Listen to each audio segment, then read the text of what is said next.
حمید بن عبد الرحمن نے بیان کیا اور ان سے ابو ہریرہ رضی اللہ عنہ نے بیان کیا کہ رسول اللہ صلی اللہ علیہ وسلم نے فرمایا، جو اللہ کے راستے میں دو چیزیں خرچ کرے گا اسے فرشتے جنت کے دروازوں سے بلائیں گے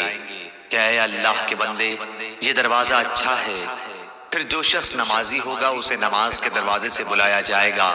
جو مجاہد ہوگا اسے جہاد کے دروازے سے بلایا جائے گا، جو روزے دار ہوگا اسے باب ریان سے بلایا جائے گا، اور جو زکوٰۃ ادا کرنے والا ہوگا اسے زکوٰۃ کے دروازے سے بلایا جائے گا۔ اس پر ابو بکر رضی اللہ عنہ نے پوچھا، میرے ماں باپ آپ صلی اللہ علیہ وسلم پر فدا ہوں، یا رسول اللہ صلی اللہ علیہ وسلم، جو لوگ ان دروازوں میں سے کسی ایک دروازے سے بلائے جائیں گے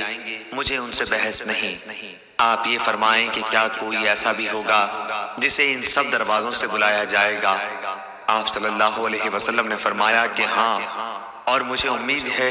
کہ آپ بھی انہی میں سے ہوں گے۔ صحیح بخاری حدیث نمبر 1897۔